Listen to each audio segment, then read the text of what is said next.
Hey, hello everybody. We're live today with the John Chappell Natural Philosophy Society and Dissident Scientists. Oh man. See, that's why I record my videos. Excuse me, I have a frog in my throat at the same time here. But I want to welcome everybody from those two channels. We've got our John Chappell Natural Philosophy Society that sponsors these weekly Saturday morning science chats, and we also are broadcasting live to Dissident Science. And I welcome all my subscribers. I really appreciate everybody's patronage. And today we got a really great show for you. We're waiting for our guest. He is logged in and is coming our way. But again, if you're not familiar with the John Chappell Natural Philosophy Society, its idea, we'll talk about it a little bit here. I've got slides. What am I doing? So let's see, go to the next slide.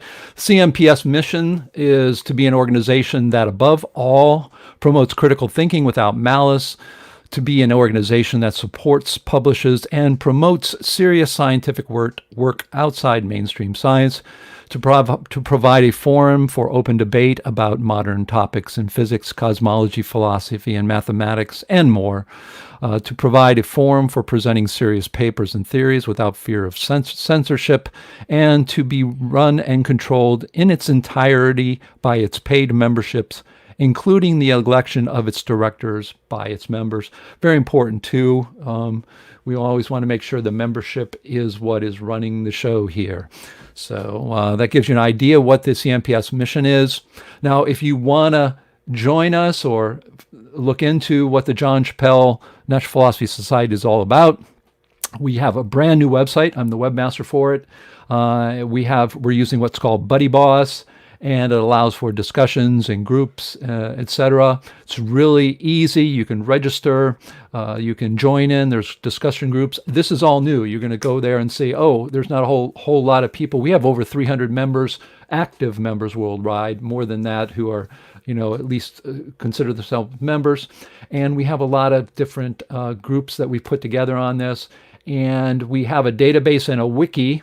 In fact, the wiki, I think I can show you the address for that. We have over 10,000 pages in our Wikipedia. Come on, Dave. There it is. I'll show you there. So if you want to see how many people and how much work we have in our database almost 3,000 critical thinkers working outside of mainstream science. We also have 6,000 abstracts cataloged, and I think a couple thousand books as well.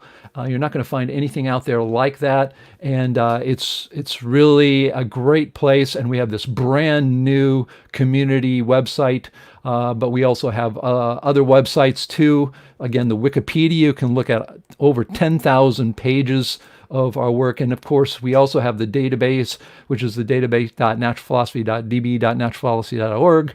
You can go there and search on things. It's more of the database. But again, we encourage you to become part of the, not the Wikipedia, be part of our website, naturalphilosophy.org.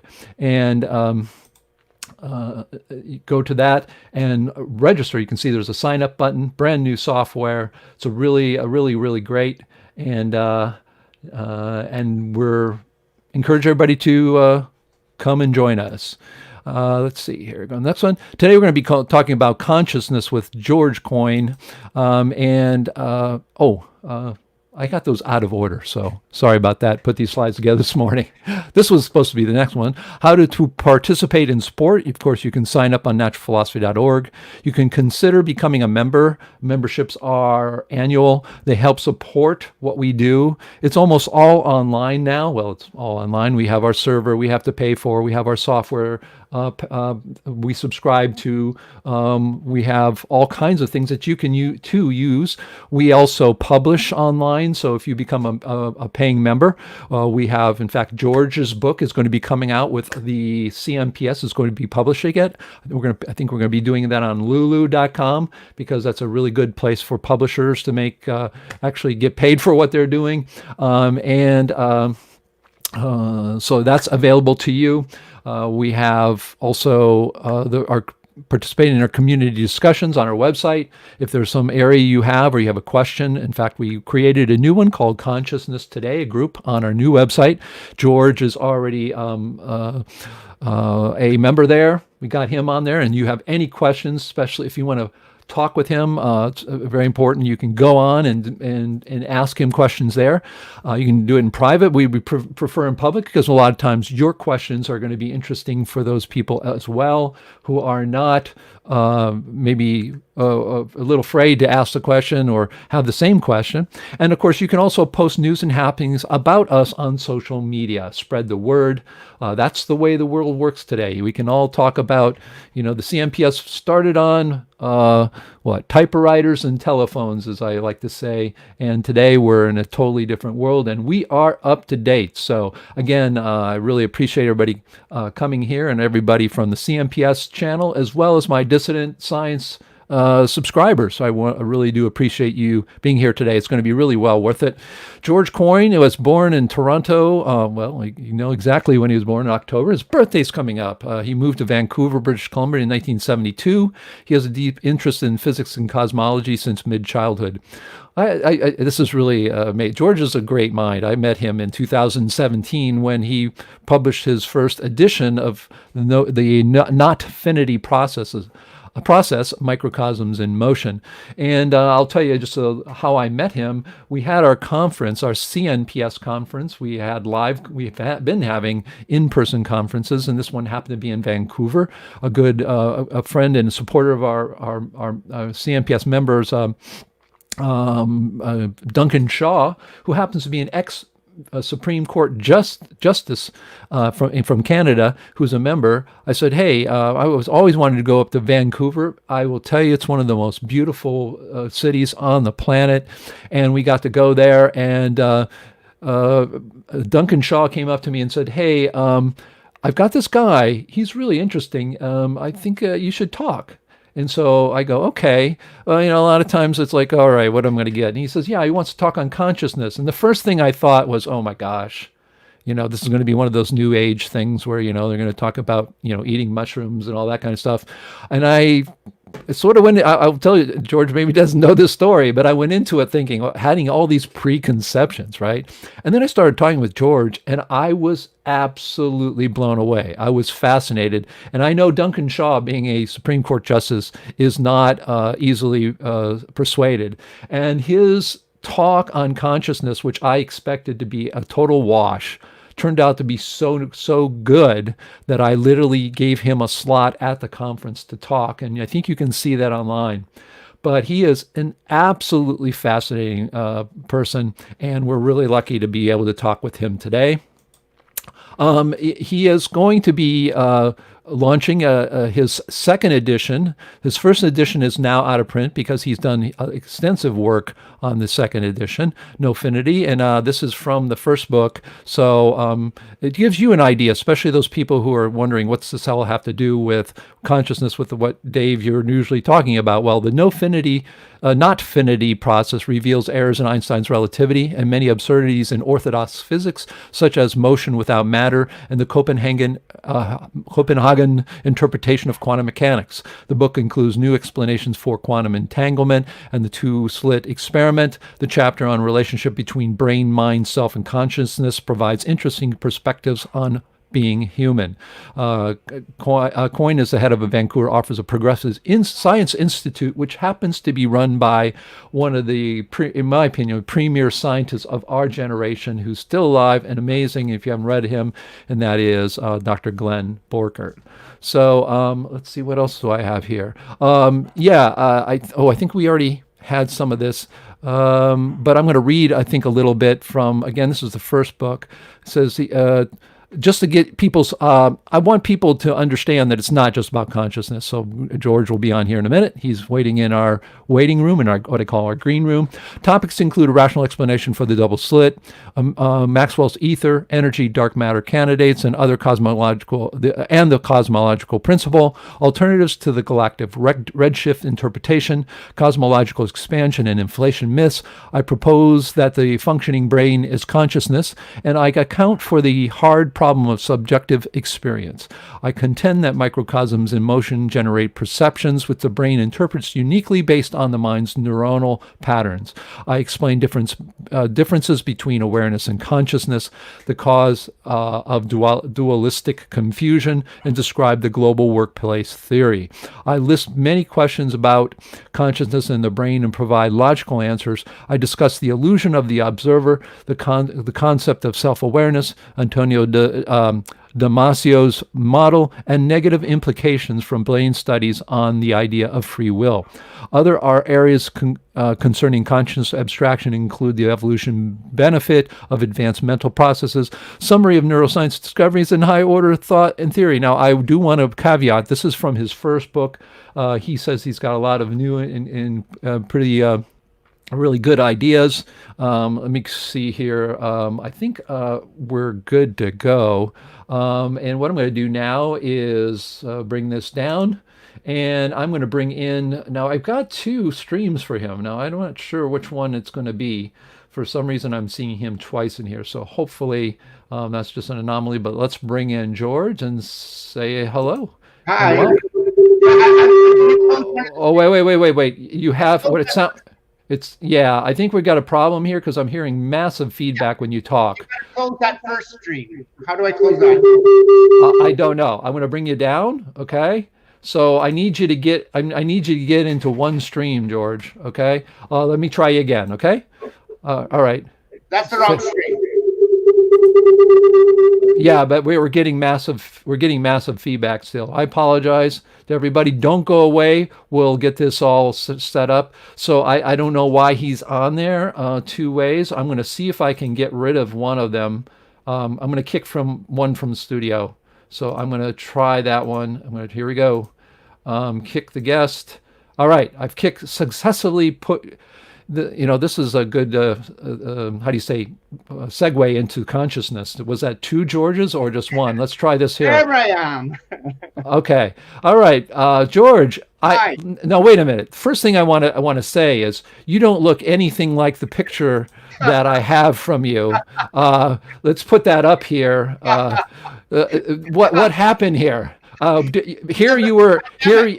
I have a picture of you over here when you were at Harvard University or Vancouver, and now what do we have? We have you some bohemian here. And celebrating the Bohemians, I've got Thunderbolts and Lightning, very, very frightening me, Galileo, which of course is from the Bohemian Rhapsody. But first of all, I want to thank you very much for coming out. I'm getting the privilege of helping. We in the CMPS are helping him publish his next book. We have a big audience for him already, but we have the ability to publish, and that's one of the things if you do have a book to publish. And George, tell me why did you decide to write a second edition? Because you've obviously pulled that first one. Yeah. What have you come across? Let us know. Why should people? What motivated you to write this second edition? Well, there's a lot of material that I wanted to add when it was over the past several years, which I've done, and I've got research right up to the Duncan Shaw's latest paper that came out in September on a step toward. There's so much more material in here. A lot of the similar material from the first book, but I've rewritten it to be a much superior book, and it's like going from an Apple I iPhone to an Apple, or an Apple 5 to an Apple 10. It's much iPhone is much better. Much better improvement. I don't even want that other book out there anymore. This one's so much better. Oh yeah, well that happens oftentimes to we people of science, because our things are constantly changing. Our ideas are constantly changing. My dad and I are in the middle of 5 years on our model, and it's amazing that when I did the graphics on dispersion, that is white light turning into a rainbow, our model can very easily explain that. Well, the problem is that when I started doing it, I realized that how we explained it with our model was flawed. And so literally while we're making the book, we're in the middle of changing it. And I know I get a lot of edits from you. What is it? what was the major reasons? Tell the audience. The explanation for why that you cannot have consciousness of consciousness, I've got it very clear that anyone can understand. And I use an example like consciousness is an activity. Consciousness involves thinking. Thinking is an activity, just like running is an activity. Everybody can understand that, or swimming. Now, swimming or running cannot do swimming. In the same way, thinking cannot do thinking. And I make that very clear in the book, so that because the way it was written the first time, it was sort of, people say, well, they're debating me because, well, then they're not getting the point that they're debating me. So I think the way I explain it this time, it's very clear that there's thinking. The brain can be aware that thought is occurring, but thought cannot see itself. And so the way I explain it this time around, in the presentation I give today, I'll go through that.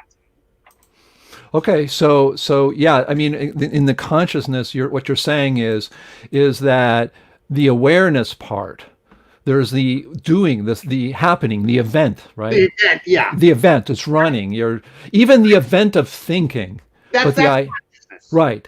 Yes. Okay, so what's good is I do have his book. I have been privileged to be able to have his book because I'm helping him publish. So what I'm going to do is we're going to turn this over to George, and I'm going to have him go ahead and look to share the screen or share what you need to share there. You got that?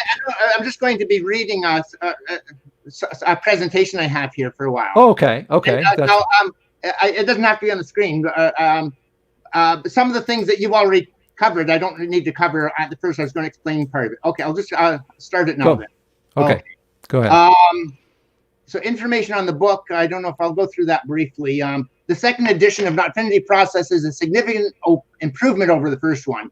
It contains much of the same material, but with over 30 pages of updated research. It's probably more than 30 because I've interspersed it throughout. It's a 390-page book, and the other one was much smaller. Many of the topics covered were rewritten to provide greater clarity. The word Nofinity in the title refers to reality that involves an infinity of processes and relationships and structures that persist while transient objects vary. And then the microcosms are all things and portions of the cosmos. Process is microcosms in motion. Universe is an abstraction of limitless matter. This univironmental deterministic worldview uses aspects of classical mechanics, systems philosophy, and David Bohm's interpretation of quantum mechanics. I discuss illusions in physics such as motion without matter or wave-particle duality, superposition, probability waves, cosmological expansion, inflation, Schrödinger's cat, and the cosmos needing observers, which I show that that's a fallacy. I argue quantum mechanics and relativity cannot be unified because of deep flaws. I discussed invalidating problems in relativity, such as the non-scientific objectification of motion, violations of scientific assumptions, and profound math errors. I provide 61 different facts that falsify the Big Bang Theory. You only need one, but I've got 61 here. I describe Glenn Borchart's infinite universe theory, universal cycle theory, and Stephen Pitz's neo-mechanical gravitational theory.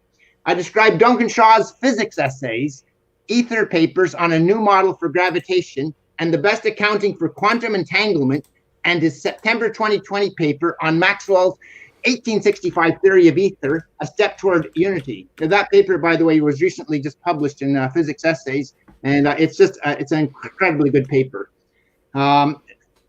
Topics include a rational explanation of the double slit experiment, Maxwell's ether, energy, dark matter candidates, and the cosmological principle. Alternatives to the galactic redshift interpretation, cosmological expansion, and inflation myths. I discuss modern mechanics theory. That's a really good theory by Stephen Bryant. The infinite universe theory and the universal cycle theory. An ether gravity model and rational solutions of entanglement and the two-slit experiment. I propose that the functioning brain is consciousness, and I account for the hard problem of subjective experience. This is something that so far hasn't been accounted for by by anybody in the field of consciousness. It's a mystery. How do you account for it? But I give a solution. I contend that microcosms in motion generate perceptions. So it's a very physical explanation of consciousness, which the brain interprets uniquely based on the mind's neuronal patterns. I explain differences between awareness and consciousness, the cause of dualistic confusion, and describe the global workplace theory. I list many questions about consciousness and the brain and provide logical answers. I discuss the illusion of the observer, the concept of self-awareness, Antonio Damasco's model, and negative implications from brain studies on the idea of free will. This is the whole thing where they hook up electrodes and they can see what decision you're making before you've even aware that you made the decision. It's just fascinating. So it totally obliterates the idea of free will. Other areas concerning the consciousness abstraction include the evolutionary benefit of advanced mental processes, summary of neuroscience discoveries, and higher order thought theory. In a chapter on Bohmian mechanics, I discuss causality and chance, pilot waves, and the undivided universe. Included are letters from Bohmian physicist Dr. Basil Hiley, winner of the 2012 Majorana Prize for Best Person in Physics, and David Peet. Both of these people I had been corresponding with over the years, and they both gave permission to include their letters to me in the book. Both scientists worked closely with David Bohm for many years. Because all concepts are limited and finite, I think in terms of what the universe is not. Now, let me just explain. When I use the word nofinity, the reason I created that word was because normally people might use the word infinity or infinite. But if you try to imagine what infinite is, it's always a concept, and all concepts are limited. Therefore, you can't really conceive of infinity because anything you think of is limited. So I invented the word nofinity to say, don't even try to imagine this concept, because it's not even a concept. It's just saying there is no finite universe. So if that makes sense. I think in terms of what the universe is not, in mathematics, infinite was first used in the 15th century to mean not finite. So I'm sort of going back to the original meaning here. However, after centuries of usage, people have come to think it refers to something that we can hold in the mind as a representation of reality rather than a negation of the finite. Instead of the word infinity, which we cannot truly capture in a concept because it is beyond the confines of thought, I use the term nofinity as an abstraction for negating the possibility of finity. I intend the term to contain a reminder of the dangers in believing that any thought can represent more than what is finite. So you got to go beyond thought in a sense to understand, Nofinity process reveals errors in Einstein's relativity and many absurdities in orthodox physics, such as motion without matter and the Copenhagen interpretation of quantum mechanics. The book includes new interpretations for quantum entanglement and the two-slit experiment. The chapter on the relationship between brain, mind, self, and consciousness provides interesting perspectives on being human. And that's a 53-page, concisely edited chapter, which it presents consciousness in a way that people haven't thought of it before, and at the same time using talking about some of the theories out there that explain it. Now, brain, mind, self, and consciousness. Consciousness can be understood by realizing that it does not exist or occur as a phenomenon per se. In other words, it's an abstraction. And abstractions, there's not any abstraction that exists by itself. They're categories. So consciousness being a category, there is no such thing as consciousness. It's a category for thinking, emoting, and feeling, and everything going on in the brain. As is true of any abstraction, a category contains things. In this case, the things are thoughts. Actually, they're not even things. They're in the category, they're processes, they're activities, feelings, memories, and other contents of the mind, along with shortly held, manipulated, interpreted items that survive the filtering process applied to sensory input. Whenever I use the word consciousness, I am referring to an abstraction, not a phenomenon or a physical thing. So differences between awareness and consciousness. Merriam-Webster defines aware as an adjective for having or showing realization, perception, or knowledge. I am using it to refer to the process of receiving and incorporating raw, unfiltered inputs, such as sights, sounds, and sensations. In addition to being aware of sensations that have an external origin, the brain can also be aware of its own output. However, there's no possibility of the brain being aware of the program known as the self because it is wired into the brain. This is revolutionary because people talk about self-awareness, and I'm saying impossible. The brain can't be aware of its own programs any more than it can be aware of the walking program or the talking program. It's a program. So there's no awareness of that program. You can know it exists maybe, but you can't actually, you can't see it. The brain cannot be conscious of the program known as the self because it is wired into the brain. However, it can observe its outputs, which are thoughts, emotions, and behaviors. These phenomena, which are the result of brain processes, are referents for the abstraction of consciousness. And the book explains what a lot of these terms mean. I'm giving a summary here, like referents. Anytime you have an abstraction, you have to have a concrete thing that you call the referent. Like if you talk about trees, that's an abstraction. So you refer, the referent is a specific tree, and that's what what that word means. Blind sight may be illustrative of the concept that the brain demonstrates it can be aware of some incoming data without being conscious of this.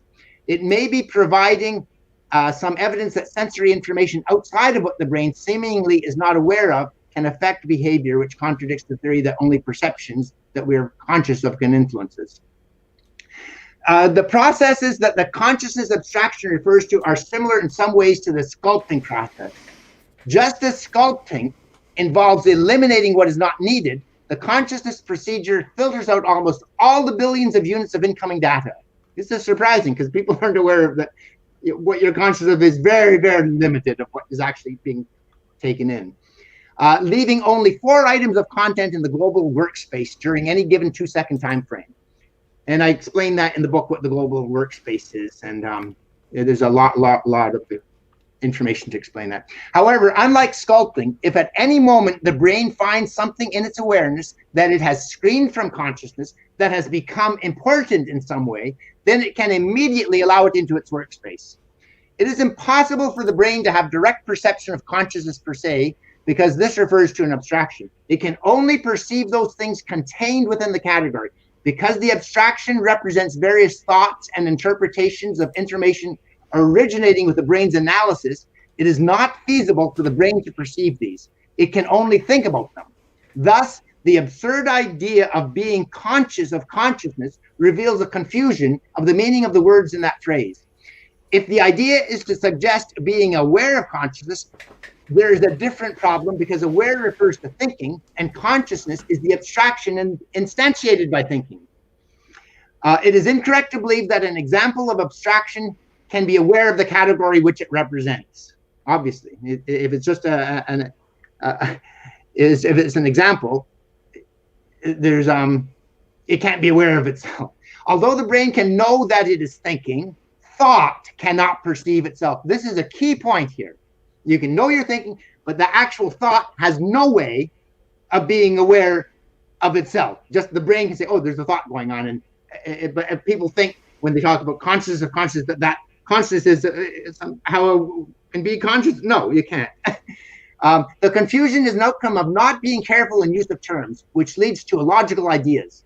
To avoid this error, it is crucial to understand that what we generally label as consciousness is an abstraction for processes that enable thinking to occur rather than a quality or thing. Dualistic confusion, and this is something that's been going on since René Descartes. It's a terrible problem for this whole field. The abstraction of consciousness has caused great confusion for most people, including neuroscientists, psychologists, and philosophers. The mystification is the result of believing consciousness exists on its own as a phenomenon, or as a subjective personal entity, as 17th century philosopher René Descartes claimed. In his theory of dualism, the body and mind are composed of completely different materials. And to me, that's absurd. A more accurate description for this abstraction is to state that it represents, I'm talking about consciousness, experiences and the cohesiveness of our perceptions of the world, which enables a unified view and comprehension of our role in it.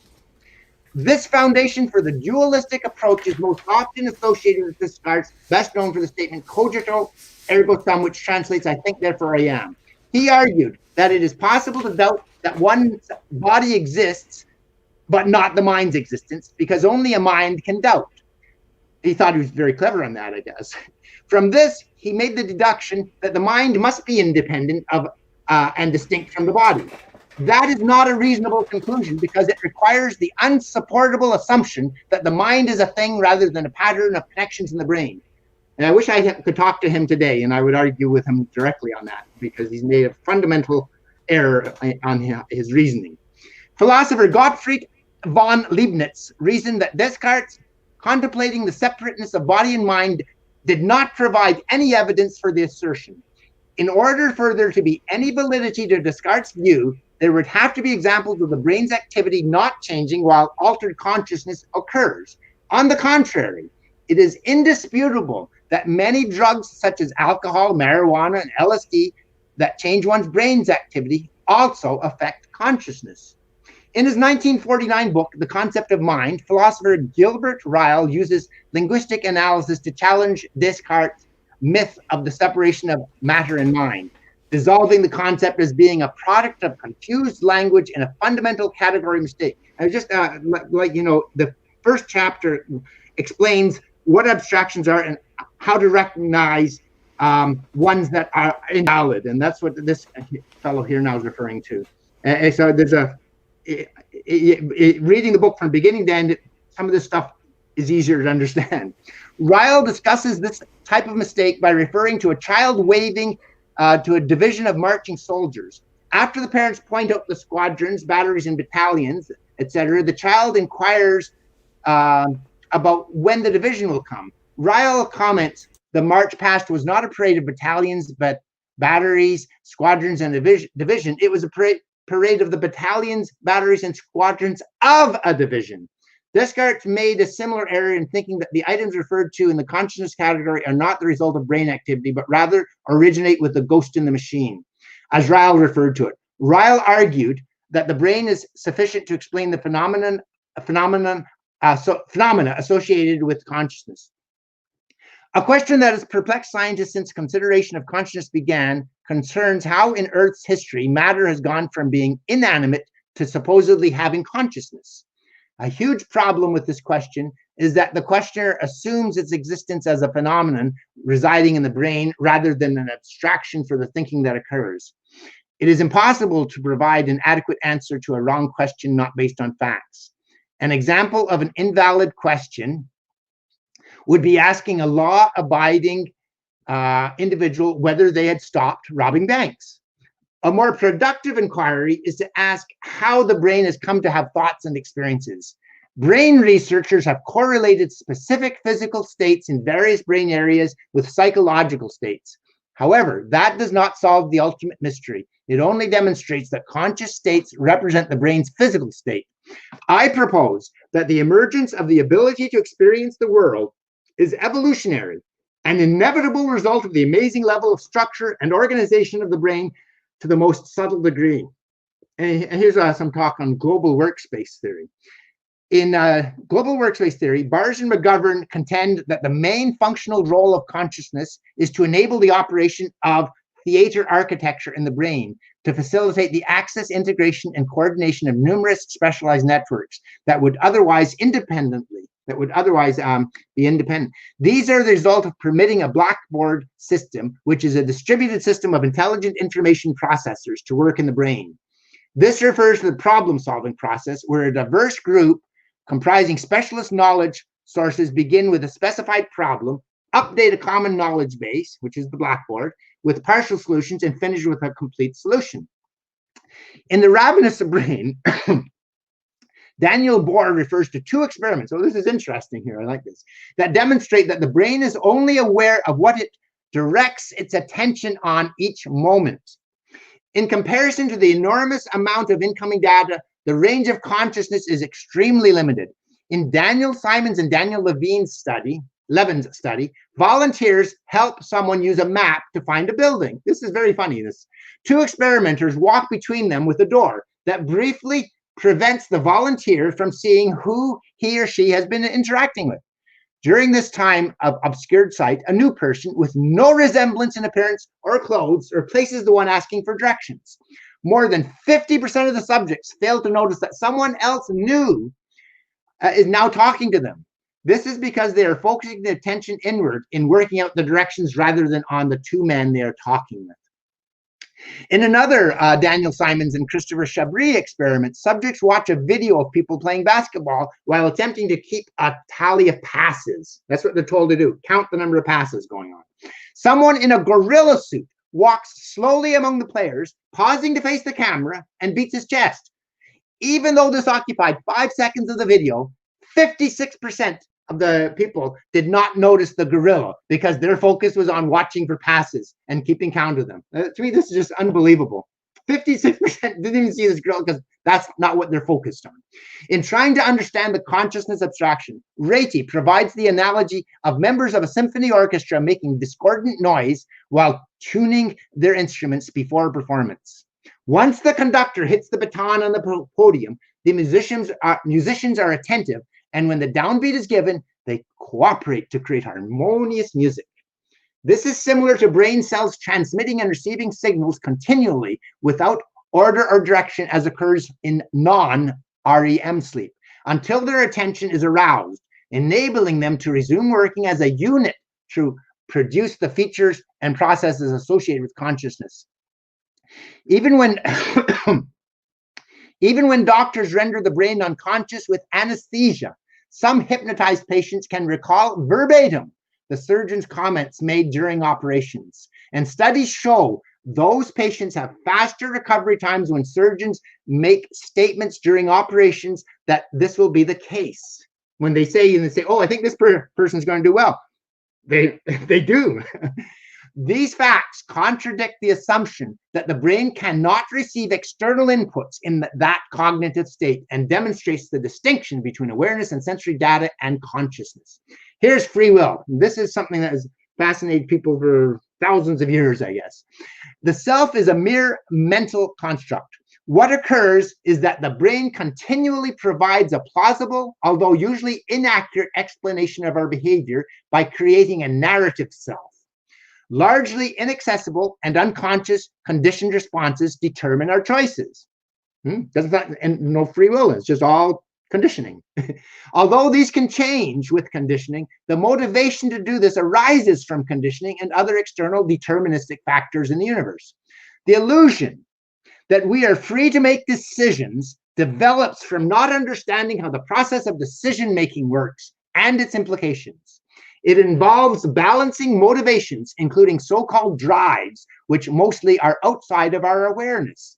Therefore, every decision results from reasons based on what we think have more benefits than costs, as determined by the brain's particular conditioning. In other words, we always do what we think is going to be most to our benefit. We weigh out the balances and say, okay, we'll choose it. So there's no real free will. It's all just whatever you're conditioned, you're going to do what you're conditioned to do.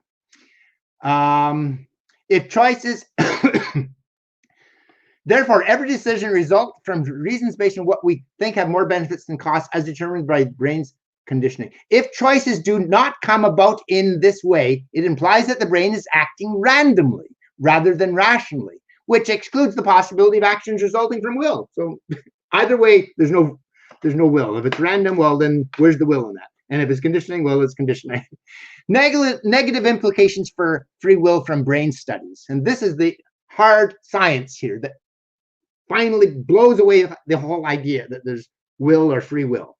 Brain research experiments suggest that our supposed free-willed actions originate from processes occurring in the brain before we are consciously aware of them. In 2007, neuroscientist John Dylan Haynes placed people into a scanner, and they're scanning the brain, that surveyed the entire brain. They then viewed a monitor showing a series of random letters. So the subject's looking at the monitor and they see different letters come up. He instructed them to press a button using their left or right index finger. Left, right. when they felt the urge, and to note the letter on the screen when choosing a hand. So as soon as they've chosen which hand they're going to use, they're supposed to see what letters on the screen. The experiment used MRI to show real-time brain activity as participants decided which hand to use. In their conclusion, they state, we found that the outcome of a decision can be encoded in brain activity of prefrontal and parietal cortex up to 10 seconds before it enters awareness. This delay presumably reflects the operation of a network of high-level control areas that begin to prepare an upcoming decision long before it enters awareness. Thus, prior to the volunteers knowing their supposed free choice, the brain was already preparing the action. Haynes, as well as many other researchers such as Patrick Haggard, contends that consciousness of a decision may not influence our actions. It could just be a biochemical afterthought, which means free will is an illusion. So after the brain has come up with the action, you're aware of it maybe a second later, but the action's already taking place. And then you tell yourself this story, oh, well, I'm doing that because of this reason. You're just telling stories. Haynes refined and replicated his results in 2 studies. One of them confirmed the brain region's roles with more accurate scanning techniques. In the other, Haynes asked volunteers to subtract or add 2 numbers from a series on a monitor, which involves a more complex intention than deciding on pressing a button. The experimenters found brain activity as much as 4 seconds prior to the subject being aware of deciding. That's amazing. In treating epilepsy, Dr. Itzhak Fried implanted electrodes in patients' brains. He detected individual neuron activity of specific brain areas 1.5 seconds preceding their conscious button pressing decision. Within 700 milliseconds of the choice, the researchers predicted the timing of the decision with greater than 80% accuracy. Fried stated, at some point, things that are predetermined are admitted into consciousness. The conscious will might be added to a decision at a later stage. It follows after the brain's made the decision, the conscious, which is the condition, then the conscious will comes up. The brain studies reveal it is a physical system subjected to the same causal forces as any other one, with the implication that its firing neurons in patterns generates the thoughts and behaviors in a deterministic manner. So the book goes into that pretty, there's many different areas of the book I talk about that, how free will is really just an illusion. Self-awareness refers to the concept, this area now I'm talking about is self-awareness, concept of self-awareness. It refers to the concept that it is possible to have knowledge and awareness of one's personality, character, or individuality, and be able to introspect and discern oneself as separate from others and the environment. That's what you can do. That level exists. In this definition, separate does not imply that the assumption of inseparability is incorrect, just that an animal is aware of being an organism. So even various animals are aware, that's the basic level. There are 3 levels of self-awareness. The most basic one applies to any conscious animal. It is recognition of having a distinct existence from everything else, which results in behavior that reflects this understanding. The second level includes identifying with a particular body and mental characteristics such as a personality. The occurrence of this form is evident by being able to recognize a mirror reflection as being one's own. The concept of dualism is of fundamental importance in the idea of the 3rd level of consciousness. The brain is aware of the products of its processes. This is what humans have, such as thoughts, emotions, feelings, memories, and other content. Thus, the term self-awareness means that one is supposedly able to distinguish the thoughts from the supposed entity that is separate from the brain that produces them.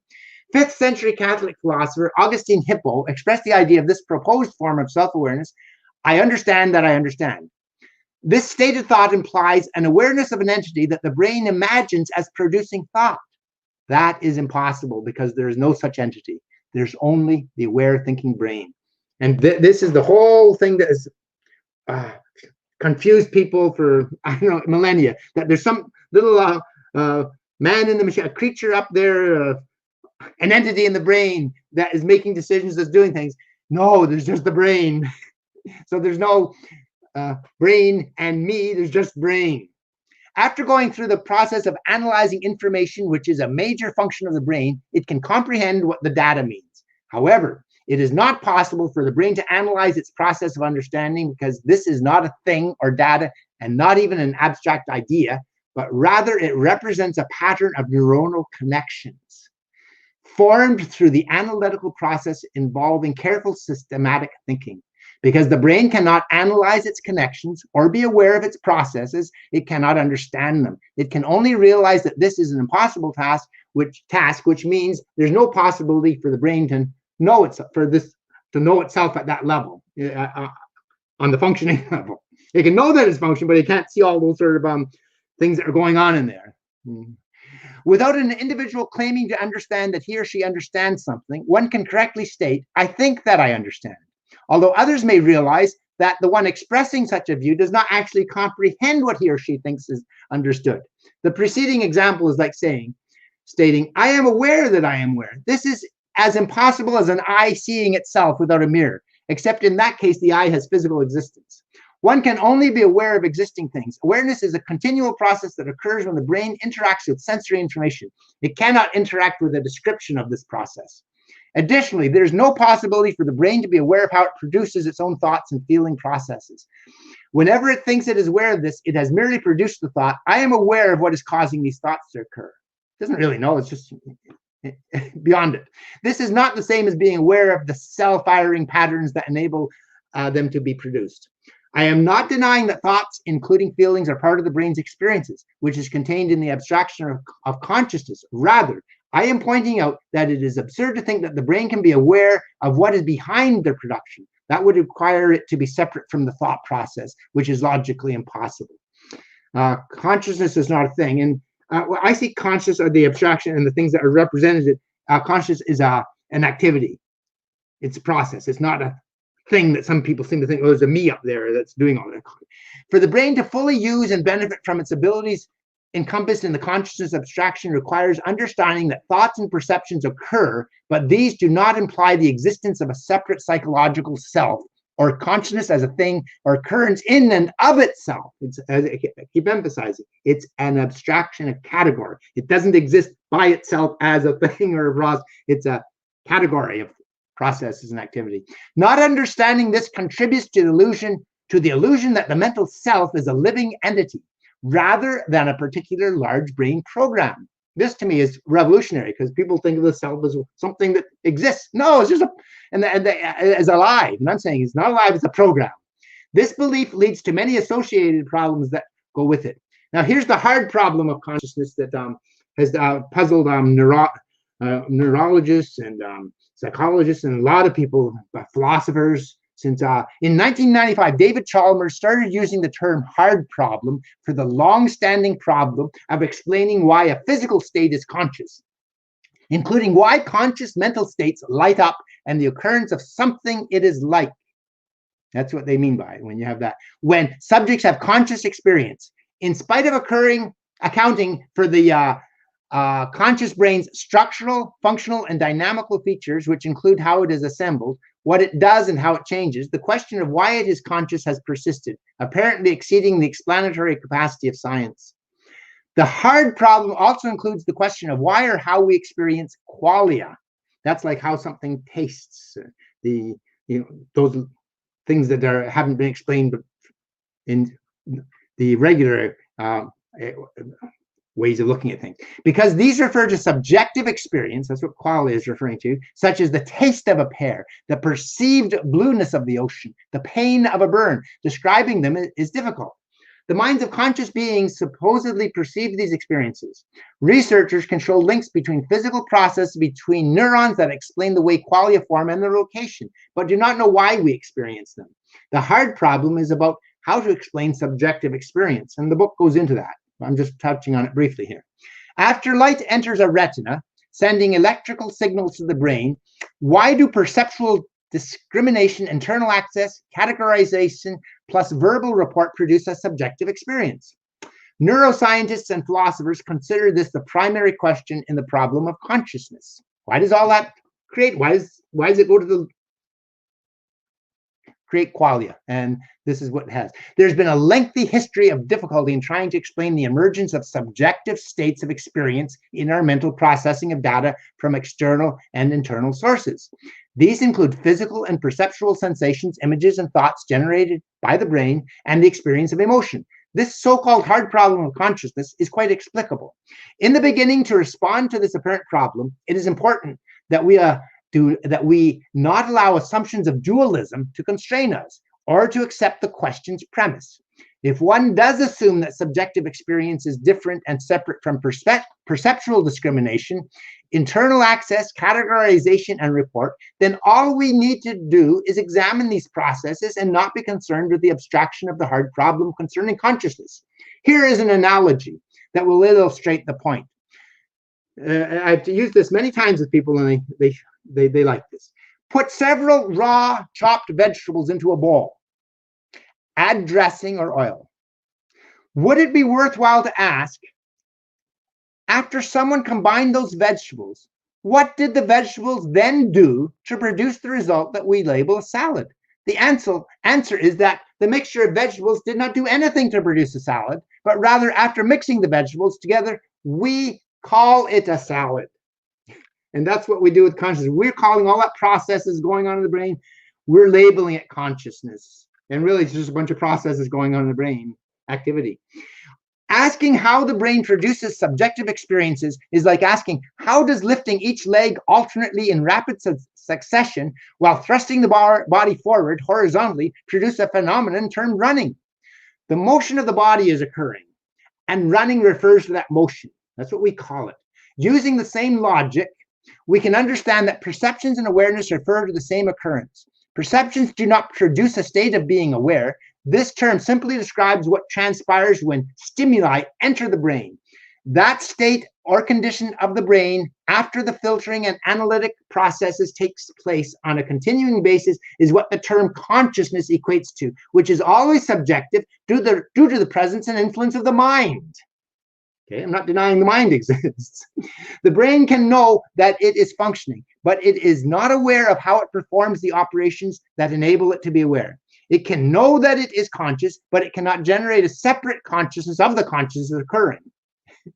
Consciousness is the totality of experiences rather than something the brain possesses. Experiences involve the processing of information in the form of sensation, thoughts, and feelings without any supposed psychological entity.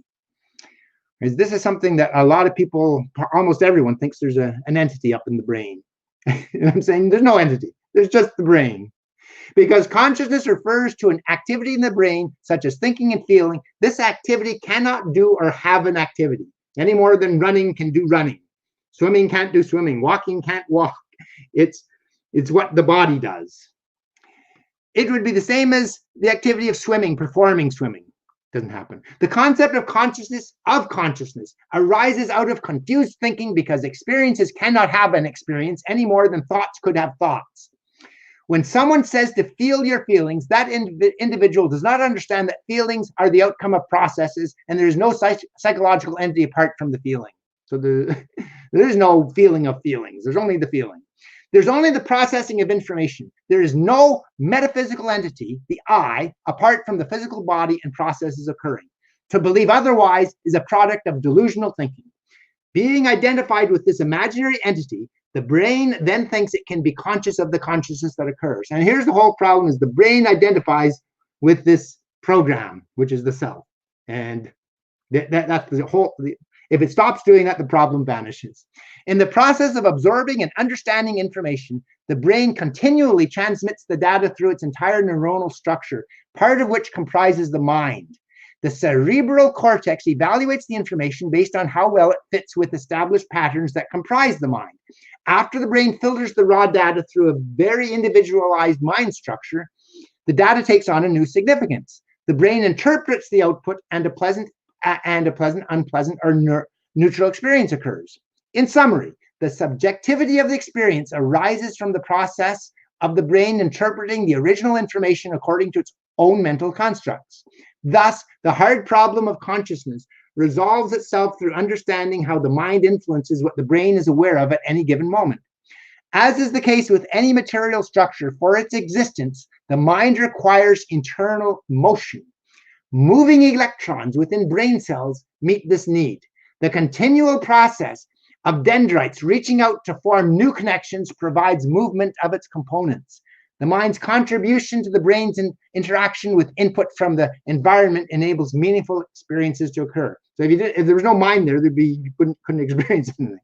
It wouldn't be meaningful. Within the framework of the mind, the brain interprets these experiences in particular ways, which we generalize with the abstraction of consciousness. Many of the connections forming the mind are already present at birth, having become part of the inherited hardwiring of the brain. The rest come about because of interactions between the organism and its environment. Everybody, I think everybody in psychology and that studies the brain, or neurologists, everybody knows your life experiences are continually rewiring your brain, but you're born with certain wiring there.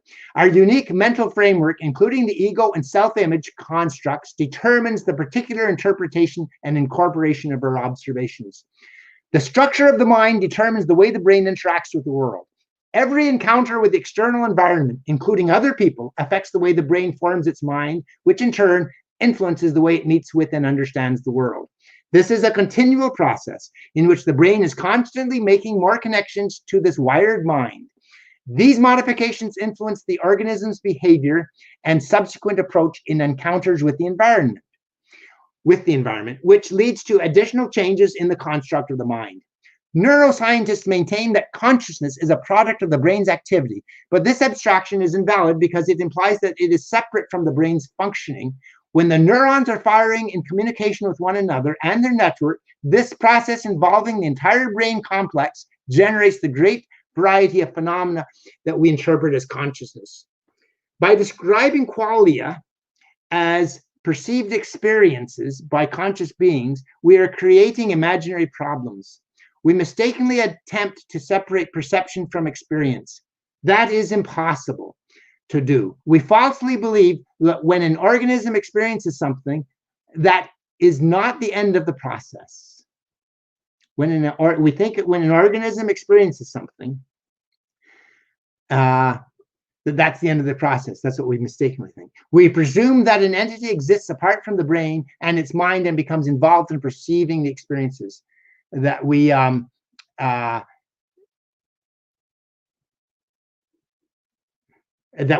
already transpired. This involves an illogical separation of the experiential process into the experience and the experiencer. This is the same division that occurs when thinking in terms of oneself and the one observing the self. There is no division. What we learn from our experiences enables us to adapt to changes in our world and modify our experience responses. This process is greatly facilitated when the brain realizes that it generates thoughts, perceptions, sensations, emotions, feelings, and various experiences, etc., which ends the illusion of consciousness existing as a thing. Without the presence of a neural network, which is what the mind is, there would be no sense of experiencing. The subjectivity of the experience is an outcome of the specific neural patterns that exist in each brain. There's the solution to the hard problem, through which all information is processed and interpreted uniquely. Sometimes a different question expresses the imaginary hard problem. Well, I'm almost finished here. How can any mental processes be conscious? Mental processes by themselves are not conscious. Thoughts are products of brain activity.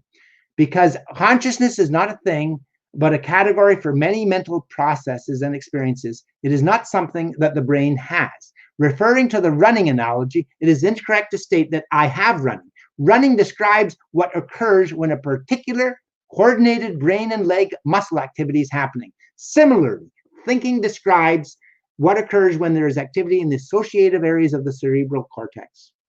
And then I'll just conclude here. Computational theory of mind. This theory sees the brain as an information processing system with thought as a type of computing. In this theory, the mind is the output of the brain's computations and result of the program it runs. To compare real objects, the inputs represent objects.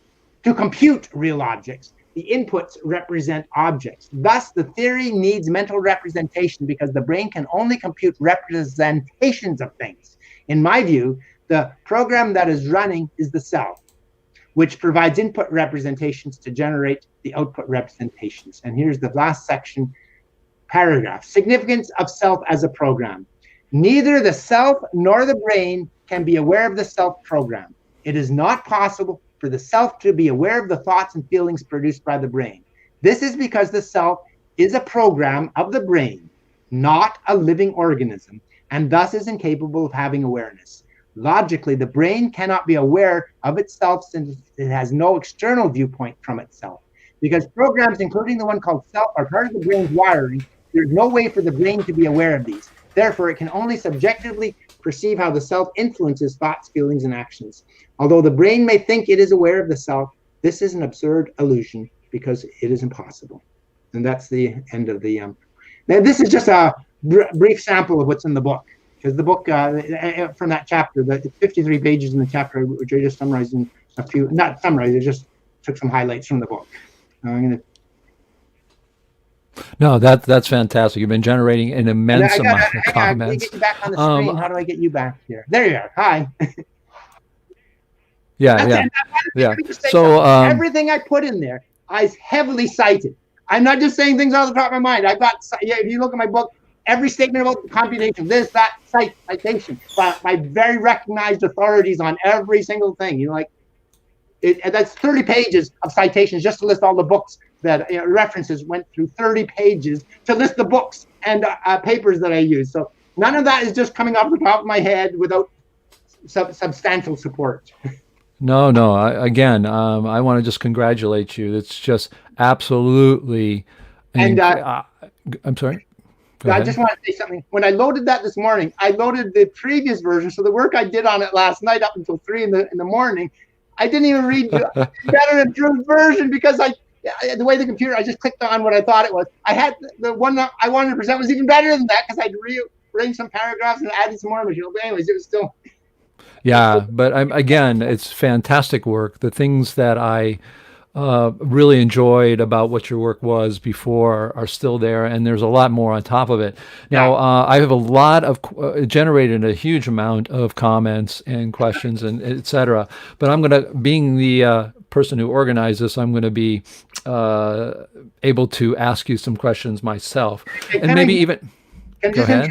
A lot of the questions that are going to be coming up are answered in the book because, as I say, this is just a quick outline. I go into in more depth. So if a person gets the book, Nofinity Process, they'll be able to, second edition, the first edition is not available. A lot of the questions they have might even be answered, but that's why I encourage people to get the book because this is, as I say, just a very brief outline of some of the stuff in that chapter. Right. Yeah, no, there's going to be several ways just for everybody to know. First of all, this is being recorded. So if you missed it, you can come back and get the first part of his talk. Secondly, we have, if you want to discuss directly with George, you can on our website, naturalphilosophy.org. If you go to that, you're going to find a group called Consciousness. And from that group, you can then directly ask questions to him, George, or make comments and start some discussion groups about some topic that interests you. I imagine you talked about so much, and I even was starting in the comments to describe neural networks. Now I'm from the area of artificial intelligence, and basically we can simulate the neural networks. And someone asked the question, what is the state? What does that mean? The state of the brain, the program in the brain. Well, for neural networks in particular, we know what that is because we can simulate and we use them very well. For instance, recognizing faces is almost an impossible logical problem. It is a very good problem for a neural network, and that's why neural networks work so well for that, and we use them. And what happens, you start out with a sort of like a tabula rasa, a blank slate neural network that's just sitting there. All the connections are the same. So if you send a signal, electrical signal into those neural networks, the electrical signals coming out is just random. But if you start giving it patterns, what those neurons do is the connection to another neuron either strengthens or weakens, and because of the input, and that's how it works. So the state of a brain is really the state of the connections between the neurons and those those weights of, oh, these two are connected. So they've literally found, I'm not kidding, this is absolutely a experiment. They've literally found the, what we linguists, because I'm a linguistics major, we linguists call and always argued, is there a grandma neuron in the brain? It turns out there is. There is in the subjects, they could find one neuron in a brain that would fire because of the word grandma. Now, one of the things before we get into this, I just wanted to explain that because that was part of some of the side talk while you were going. I was watching going on, but I think one of the first things I notice, and it is something that I really like about your work. I like about Glenn Borkert's work. I like it about my father and my's work. I don't know if he's. Oh, yeah. Oh, Glenn. All right. Boy, it's hard to that guy. Hi, Nick. Yeah, you and I are absolutely founded in Glenn's work. I mean, my dad and I's book and model it doesn't exist without Glenn Borkert. Now, what's interesting is that all of us and the people that I admire, they worry about one very important thing, and that's vocabulary. The problem is we throw around terms, and the problem with, for instance, literature allows us to make anything into anything. Google was a noun. It is now a verb. Right. All right. And so and you have the word consciousness, and you have all of these words, space, right? So you have people talking about, no, space is a thing. But we human beings across cultures, and I think this is interesting for you even, George, to know, when you study language, there are certain words from the physical world, because we all have the same hardware, basically. We all have the same input mechanisms, basically. We end up coming in cross-culturally words for things like space. Yet we take in space, and the idea of space across cultures is the place where there's nothing. And yes, we know there are things there, but from our unicosm, from our perception, right, we've understood that for mass to be in motion, it's got to be somewhere, and it's got to be in a place where there's nothing there, so I can go and occupy. So, but yet physicists and cosmologists will take the word space and make it into a physical thing. And those kinds of things, it seems like one of the biggest problems, even in the study of consciousness, is people not misusing the vocabulary. Oh, that's the whole problem, right? And the word consciousness itself, people think is something that we possess, and it's an abstraction. We need to realize what's occurring is activity, right? There's no thing up there called consciousness. There's just activities, and we label all those activities as conscious. And what you were saying about neuronal network, that is the mind. When you talk about those patterns, that's what I call the mind, the various connections that are going on in there. That's what mind. It's how the brain is connected. Right. And that's where we talk about the neural networks, the way the brain's connected, and we know it from both studies of neurons, literally neurons from all animals, including ourselves, is that what ends up being the mind is the inputs neurons, right, and the traveling through the connections, which then get weighted over experiences. That is, when I want to see one face. Here's an interesting thing, George, you may want to use in the future. It's a very interesting thing. If they took a computer program that could average faces, the physical feature of faces, and what makes beauty? Why, when a baby you can see babies at a very early age will be able to look at what we consider to be a beautiful face. They'll stare at that longer than an ugly face. What is that? We know what it is. People say we don't know what beauty is. We know what beauty is. Beauty is the average face. So that when you get a model and you look at them, they are not special, really. They happen to be genetically grown. They grew genetically to match what we would say is the average face. In fact, they have a computer program which took the ugly 2,000 what considered to be ugly faces.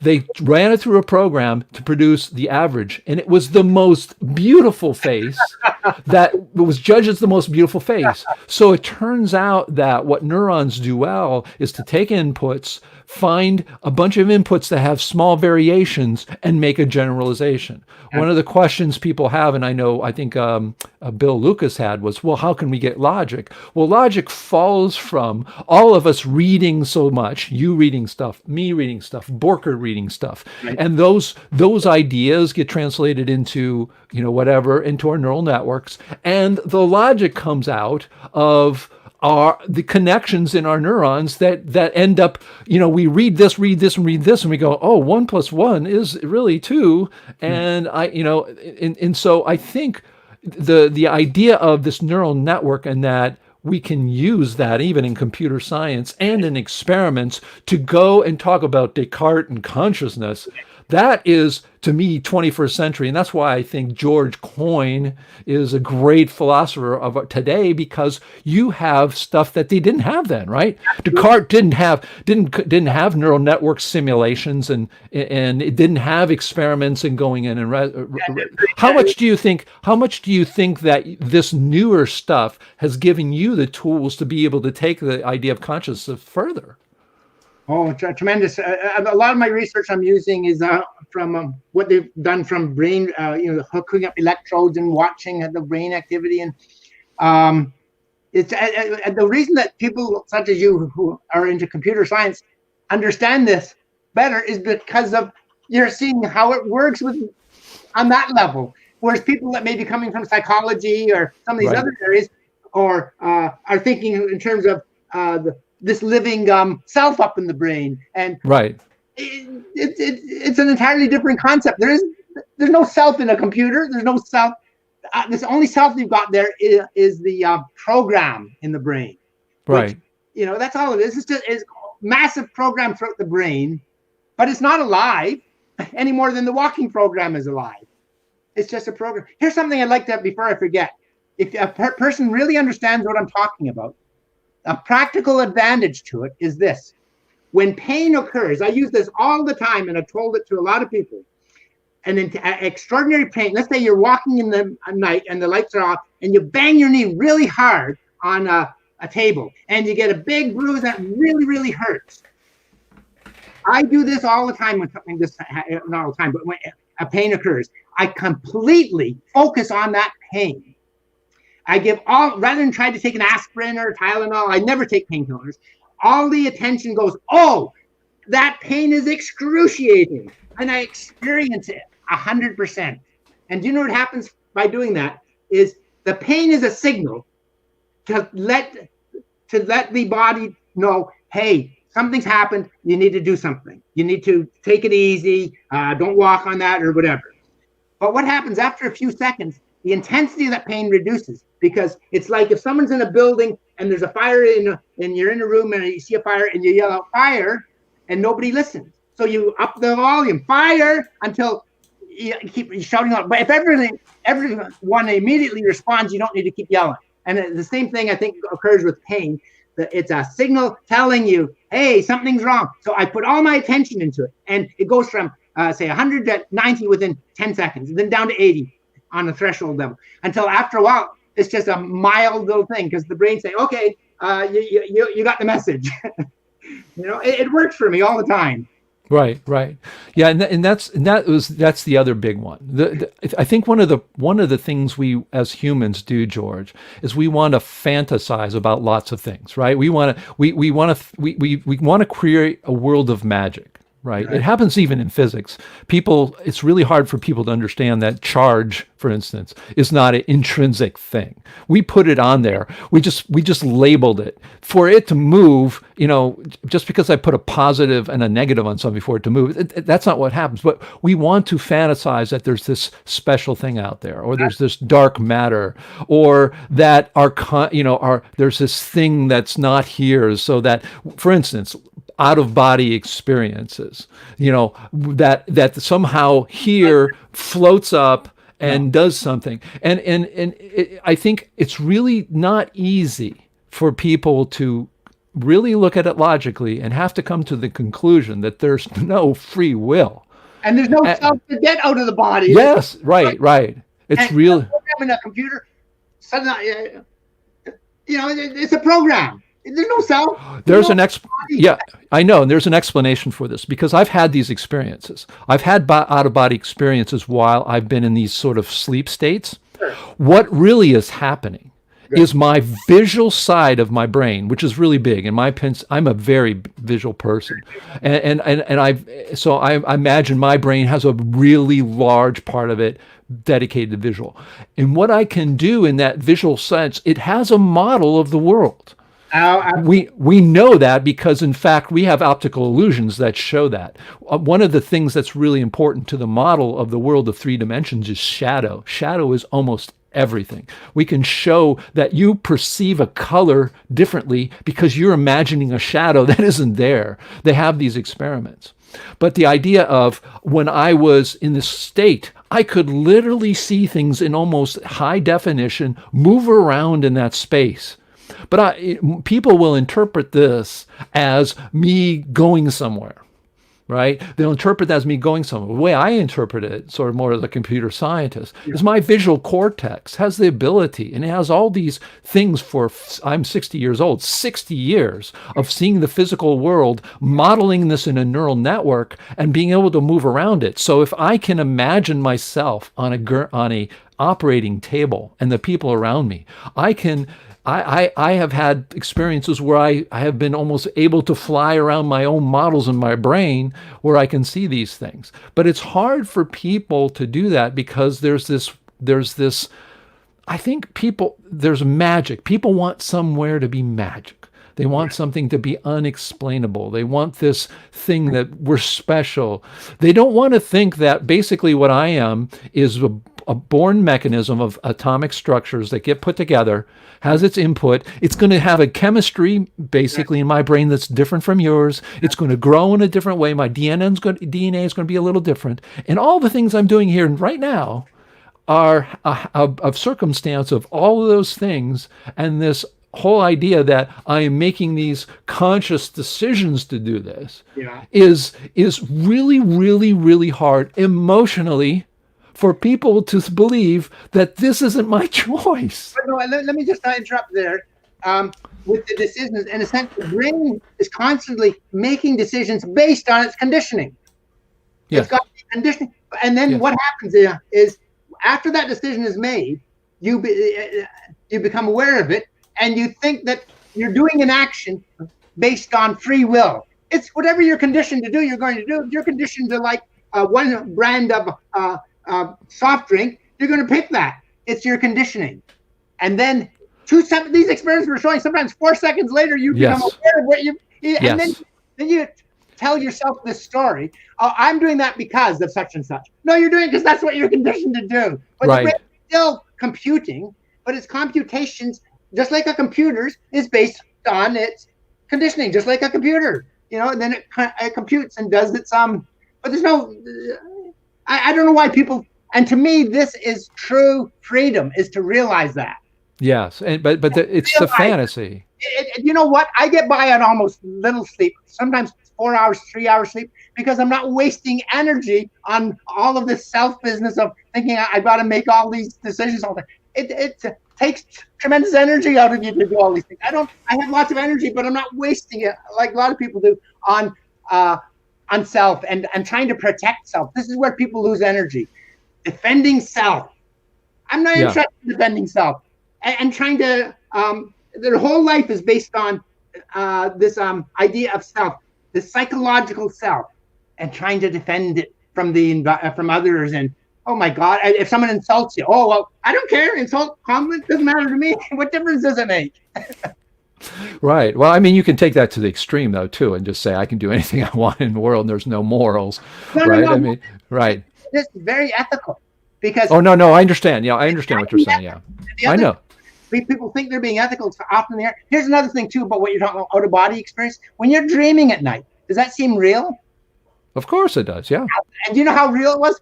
Recently with me, I was dreaming, and I thought I woke up in the dream, but I didn't. Right. And then I thought, oh no, I'm not really awake. And then I thought, and then it happened again. I said, well, from that dream, I woke up. I thought, well, now I'm awake. I still wasn't. And I went through this Never slept until I finally actually woke up. And I'm sure, I said, this time I'm awake. Yeah, because I see that was still a dream. I think I went through 3 layers of that, where the dream within Right, the, right, the right, thing about dreams is they can seem completely real because the right, brain got all those images that you, when you're walking around during the day and you see things, when you saw me today, it's a different image. So you had to make an adjustment because that's not the George from the book, right? That's not what right, you're right, see. right, right, But right. you've got all these images of the world already stored in your brain. That's why at night you can recreate them exactly as they are because they're already in the brain. Right, right. But Here's a good question. Let's take some questions and okay, comments here. Ryan says, and it's a good question. What is human consciousness? Of course, we talked about that, but I think the second part's more interesting. Is mine the same as yours? conscious thinking is thinking, but the content of consciousness varies from individual to individual. Content is based on whatever experiences you've had since birth. That varies, just like it's software, right? It's going to vary. But the actual things like fear, emotions, that's the same. You go to any part of the world, people have fear. People have all these various emotions. That is the same. Fear is fear. Okay, but I think here's what, if you look at the words, right? What is human consciousness? If you say, is mine the same as yours? You're saying that, if I understand, consciousness is the program running.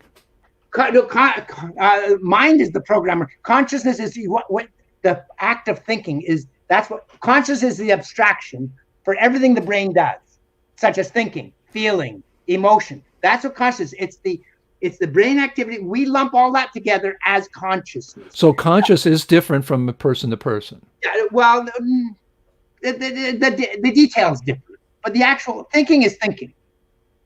Okay. The thinking that goes on in that brain is basically. But I think when the right. details of the thinking, whatever the thoughts differ from person to person. Sure. But activity of thinking, like two runners running is running, thinking is thinking. Okay, Right. and the details of that. Each brain's got different content based on experiences.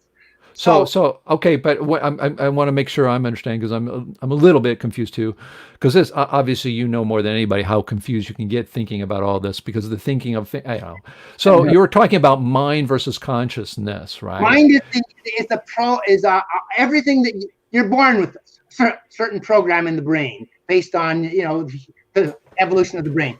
But everything that you experience in life become part of that mind, which is the wiring in the brain. It gets wired into the brain. So it's the neural network? It's wired right into the brain, the mind. And everything that you experience can alter it in some way, can reinforce it, can, if you've got one idea and you experience something, it can make it stronger. But it's all, and each mind is going to differ from person to person because depending on the culture you're born into, depending on your background. But consciousness is the thinking that occurs, the feeling, the activity of the brain. And then that gets, and so I try to solve the hard problem of consciousness, saying that all gets filtered through mind. And because each mind differs, completely different, that gives you a subjective experience because each brain's got a mind. But the actual the fear, you go to any part of the world and you can relate to people on a basic level of if they're afraid of something, if they care about something, if they're angry, on that level, we're all the same. We all have these emotions, but the content differs from person to person. Okay. So it sounds like, okay. All right. So there is consciousness, but the mind is different. Oh, it's going to differ from person to person. Right, person to person. But the consciousness, okay, and you talk about consciousness. Here's a good question people automatically have, right? I believe this is from, I won't say who, I know who this is because it's coming in as John Chappell. There's only one other person who can do that. So this is Franklin, I'm pretty sure. But and Franklin, again, he has been our host. If you're wondering why I'm here, I'm giving him time off, but he is so addicted, he's coming here. But I think this is a question. Animals, conscious, mind, how does that relate? Sure, but they're conscious, as I was going into explaining, like an animal is conscious of its own existence, right? They don't reach the level, the higher levels that we've got, right? Right. They're at, and the monkeys, they find out, and chimpanzees, if you put a red dot on their nose and they look in the mirror, they will try to rub it off. That's called the second level, where they're actually aware of that. Right. But the whole thing about consciousness is it's an abstraction. There's no consciousness. There's just thinking. There's just brain activity. Right. And everybody's got brain activity who's alive. Right. So under anesthetic, there's still brain activity, and they can be aware of what's said in that room when they're under anesthetic, when they're hypnotized later. So if you here's a question: if you freeze a body and all the electrical activity goes away, and then you revive it and then start it again, does it restart? Yeah, but this is very hard to do. I think frogs can do that, where they freeze themselves in the right. But I'm saying if this reanimation, right? People are doing that. They're thinking in the future I could, So if is it the case that me right here and I see all that, and that if this hardware gets revived 100 years from now, is this David D. Hilster? It'd be like, can you unplug your computer, and then when you plug it back in, is it all going to continue from where it left? Certainly. Every time you simply just shut everything down. But if the brain cells are still viable, and there's the problem too when they're talking about this is, how do you keep those brain cells viable when you freeze them? Oh no, understood. I'm not talking about whether it's possible really. I'm talking about theoretically. Theoretically, what you're saying is, if you shut everything down and keep it still functional, and then start it up maybe 2 minutes later. Yeah, and they've done studies with the brain right now, where they shut down all brain activity for operations, and up to an hour. I don't know if you're aware of this. They can shut the brain down by bringing its temperature down, and technically they're dead. And here's a philosophical question that gets at what you're saying. And they say, no brain activity, they're dead, they're flatline. And then they operate on the person, and then they unthaw it, bring the temperature back up, and they get going. Now the question is, if they're revived, if they don't revive them, then they died at the moment that they shut everything down. If they do revive them, well, then you got different things. But they've actually done that. For up to an hour, they can lower the temperature and shut the brain activity down. The cells are still alive, but there's nothing going on in the brain, no electrical activity. And then they operate, and I think they've gone up to 2 hours on this. They've done it, and then they do very complicated operations, and then they restart the brain, and everything's fine. Right. So that sort of answers your questions. Yeah, you could shut everything down, and 100 years from now, you'd restart everything, and you'd be continuing from this moment. Right. Okay. Another question, even people ask, is obviously you have neural networks and that kind of thing. Yeah. You keep talking about brain, so the brain is different from a plant. Sure. That plant doesn't have a brain. Okay. So there's a specific type of mechanism from which consciousness really would have to evolve. Not, the idea that there's a consciousness and in some giant tree or plant, right? Depending on how many brain cells you have, and being a computer scientist, you'll understand, it determines how deep how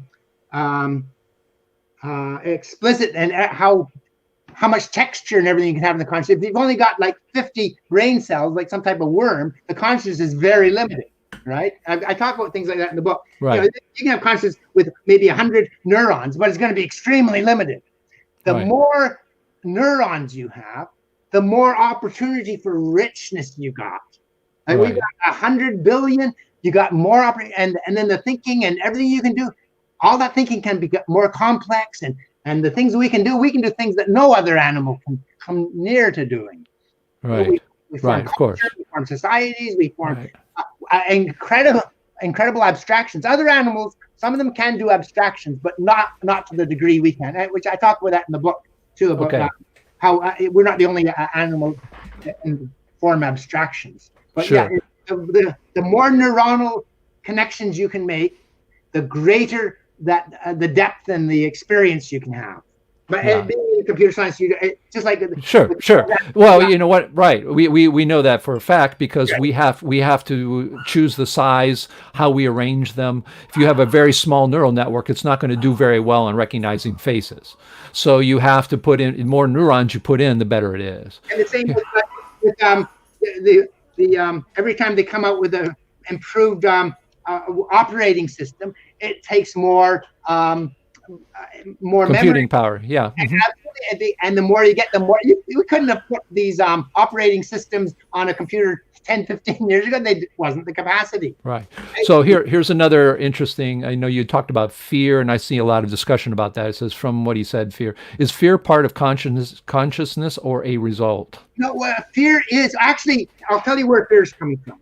It's a very necessary component for survival, because when the brain was developing, and you could walk along in the jungle and you see a tiger, fear. What does that fear cause you to? Get the heck out of there, right? Climb a tree, right? This is fear on a physical level, absolutely essential, because it keeps you from doing something dangerous. You don't walk into a burning building, there's fear, right?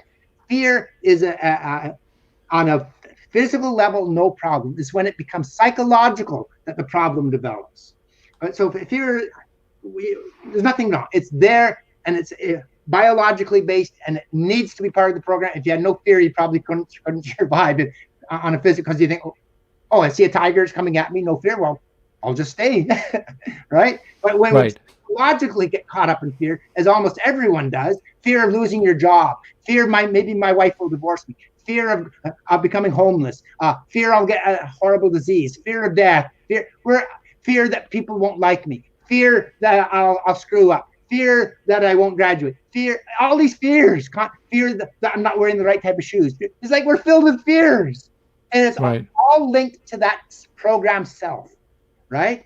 When if you stop putting so much emphasis on the self program, those fears are gone. You know, you just deal with whatever happens. You don't really need to be thinking about yourself all the time. You need to respond to events. It doesn't mean you're not proactive. I'm very proactive in doing things, but I don't sit around being afraid of the pot. I'll give you an example why fear is what people call worry. Let's say you're working in a company, and the company says, we're going to lay off half our employees at the end of this month, but they're not saying which ones. Now, you can have two responses. You can be terribly afraid and worried and spend the next month in tremendous worry, or you can get proactive and say, oh, well, I might be one of that group that gets laid off. I better start looking for a new job. That's proactive. So you start looking around, and let's say the economy's not as bad as it was a while ago, and you find another job which pays more money and is more to your liking, and maybe it's even in a different field, and you're ready for a change anyways. So at the end of the month, the boss says, hey, congratulations, you're not one of the people laid off. You say, well, that's okay, I found another job. And so you didn't need to sit around being in a fear. And let's say you don't get another job, and let's say you do get laid off. Great, you've got a job to go to. Right. That's my response. I deal with what's happening, and I get proactive, and it works out better. Even things that look bad on the surface. One of the reasons this book came along was because the second edition is because of circumstances. I'm saying, well, what will I do? I'll change the book. I'll make it even better. Even though they're selling quite good. It was in the top 1 to 5 for the first 6 weeks on new books, physics, systems theory. It was on Amazon 1 to 5, I think, for the first 6 weeks. It was doing good. Sure. But I said, stop that. I'm going to rewrite the book. And I produced a far, far superior book. Well, that's good. Yeah, and we'll be getting that out really soon. Here's another question. Let's get or a comment. It says, fear is not part of the consciousness. Fear is an imperfect chemical reaction by way, I guess, a biological entity. It's only a biological entity only. What can you say about that? Fear is one of the most fundamental aspects of everybody's consciousness, as I just explained, in all these fears that people have. It's there. It's when I talk about consciousness, I'm talking about thinking. One of the thoughts we have is what you label fear. So fear and emotions and all the thoughts. All that is what I'm labeling as consciousness.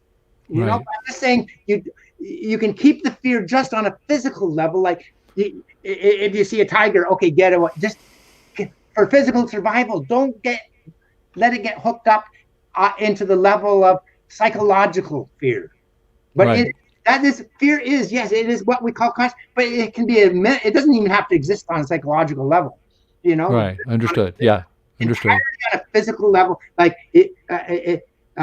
when you're young, you do dangerous things because you don't know how dangerous they are. As you get older, the brain is by age 25, it's fully. This is what they find out now. It's not even fully wired until you're 30, connected, and then that's why you do less dangerous things because you're more able to evaluate things. But Right. Right. this is what they just found out over the last 2 years. The brain Right. doesn't even get fully formed with all the interconnections between the Right. sections. Yeah, and this is an interesting aspect, sort of on the language side. Franklin Hugh, again, I guess he heard me talking about using the anonymous one, so he's showing his face. No, I'm giving me a hard time. Frank's a good guy, but yeah, but let me make a comment here. Very interesting. I don't know how many people have seen this or have you seen it. They have a new machine. I don't know. Remember if it's from MIT or Carnegie Mellon, one of those places. Yeah. And the guy, basically, what he does is they put this earpiece on that goes to the jaw. Right. And what it does, it measures the it measures the intention of moving your mouth to speak words. Right. So we can, as human beings, it's quite easy. Any of us can do it. Is to think in our brains about physically saying a phrase. Right. And it will be sending, certain signals will get so far. And they found that they can actually measure those signals. And with neural networks, they use neural networks, like adding another little bit of brain there. Yeah. They now have it so that you put this on without me speaking any words. I think of the physical saying of it. Yes. And the computer can interpret that and put the words on the screen. Now that looks like it's reading your mind. Yeah, I've been following that research, and I should be able to get the voice synthesizer to speak those words. And they've done now for Parkinson's patients. If they for you recordings of your voice, they can say those words in your own voice. Oh, voice, yeah, because the AI programs that create voices are very good now. Your voice. Right. Samples and I've been following that research where they can, and I think this is great for people who are autistic, right? Who can't speak. I've told parents of autistic kids, someday, very soon, you'll be able to know what your child is going on in their head because they've got the language. A lot the nonverbal kids have language. They can express it through iChat, touch chat on the computers by pointing to words and synthesizes voice. I said it'll actually read their thoughts. You know what I just thought of just now? Why don't they use this on coma patients? People, are they in a coma where they're aware or not? This is what might be the case. I don't know if it could be, but it could be because but I've heard that with coma patients, some of them said that they were aware of what was going on. Oh no, there were some. They've had people come out of comas and said they for the last 7 years they knew everything was going on. Yeah. And they appreciated the people who imagined that maybe they could still perceive, who came up and spend time with them. As long as they're able to form the words in their brain, the computer reads that. And, but that could be research. I've been following that over the last year. Okay, so so everything that's going on those kind of research levels, and I think that's just fantastic. I've passed that word on to many people with non-speaking autistic kids.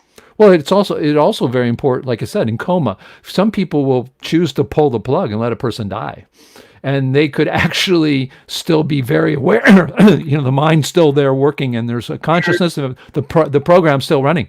I wish they had that when Stephen Hawking was around, because he had to go through the laborious method of, without the speaking. But it was. If he could have just thought and words appeared on the screen, that way he could have produced far more work. But more important, could we have convinced him the Big Bang never happened? That's that would be more important. He changed late in his career with the Big Bang, seeing it more in terms of that there's an infinite number of Big Bangs that have occurred. Yeah, I know. He was sort of getting there, right? But you know, He did change the idea of one on black holes, yeah, oh, yeah, sure. Good. Oh yeah. I was wrong. And the other thing I would like to say too, just to pitch your book a little bit more, it's not just about consciousness. It's only 53 pages, and I think. Yeah, so tell us a little bit more, because we only have about 20 minutes left. On the introduction, I went through all the areas that is covered. You know, I want to give you a chance, so that I know a lot of the people here, for instance, even on my channel, they're more used to the physics and cosmology side. 80% of the book are 390 pages, and say 50 or something is on the consciousness. The rest is on I got a Big Bang chapter. I think that's about 50 pages with 61 proofs that there's. So is the Big Bang real or not? Is it what? Do you agree with the Big Bang or not? That's some people ask. I got 61 invalidations of it that show it's absurd. Even the new cover of the book invalidates the Big Bang. It's the picture of the boss. Yeah. Well, the fact that exists proves that the. Oh yeah. Bang doesn't just because it also looks like a brain activity, which I think is a combination. It basically shows that homogeneity, which the Big Bang claim is essential. There's no homogeneity for the fact that the boss Great Wall exists. So that's the cover picture on the new one. If you got I'll grab that while you're talking. But tell us a few things about. Maybe you can just list off, because a lot of the people on my channel and in the CMPS are very, very interested in disagreements and new ideas, because let's face it, most of us have come together as we are coming together because we think there's a lot of problems with the mainstream science in all sides. Tell sort of list some of the things that you have in your book that you say goes against the mainstream. I'm not telling you to give us why in your explanation, but what are some of the topics where you don't agree with mainstream? Let people know. Everything on the mainstream in terms of with the relativity theory, with the special relativity theory, I show problems with that. And I also had permission from Nick Percival to print an open letter to physicists, which I think is takes about 4 pages, just to list scientists around the world who are saying, yes, there's a problem here. And then I signed that letter too, and that's in the book, showing a massive agreement that there are problems. With general relativity theory, I show problems with that.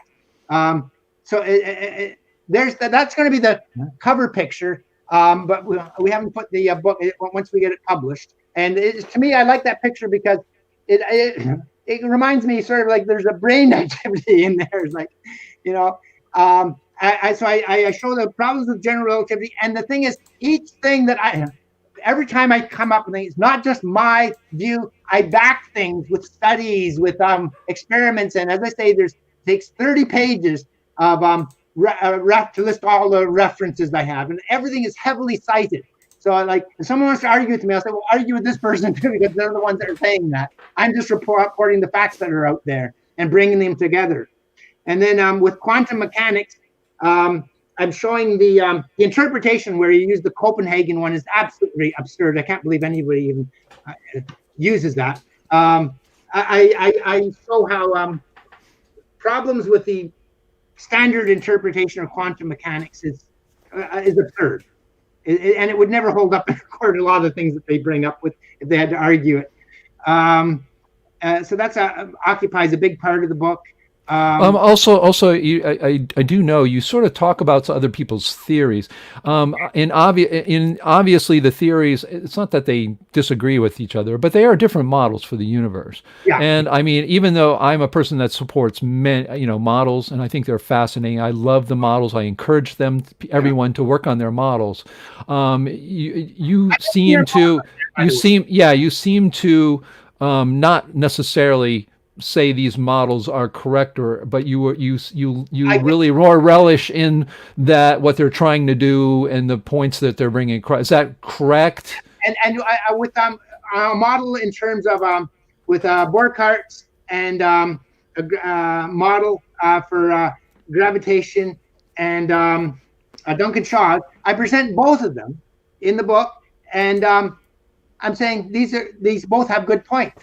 And yes, they do. Sure. And I present your model, and I present Burckhardt's ether model, which and I devote a lot of space to his ether model of the of what's going on, and I give I'm trying to say, look at these models. Yeah, people don't. People don't do that. And that's one of the amazing things, especially people who do models. That blows my mind. Totally Because no. But here, let me tell you this. Because our model is an ether model. I never was blown away by ether because I saw too many problems with it myself, logically.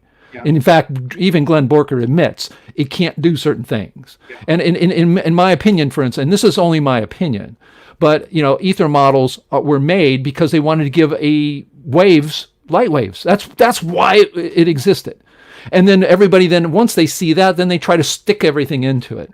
Now, the funny thing, but what the funny thing is that there are other models out there.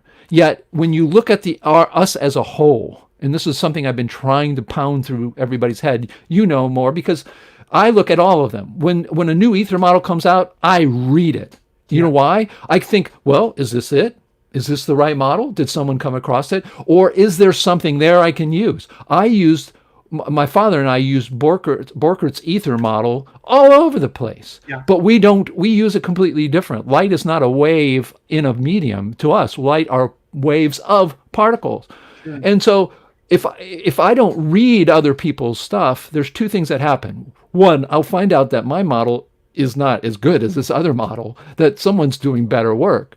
Yeah, or I'll find out something that I can use in my own model. Yeah. Yet people, it's funny, these models are out there, but if I ask somebody to explain Jeff Yee's model to me, explain, for instance, what I call, and I get credit for this, George, I call it the Vancouver ether model. Who's that? We know who it is. That's Duncan Shaw.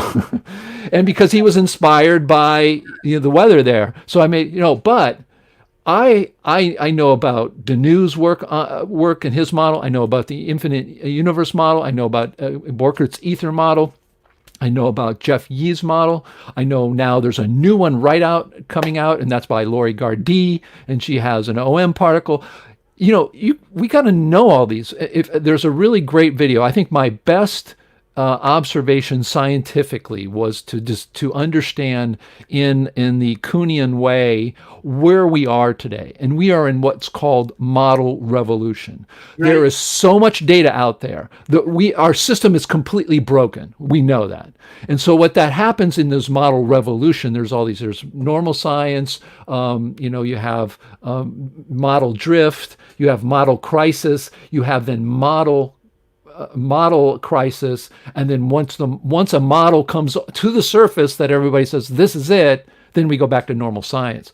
Well, one of the things is that's where we are today. We are today where we have a lot of people trying to come up with a better model because the one's out there broken.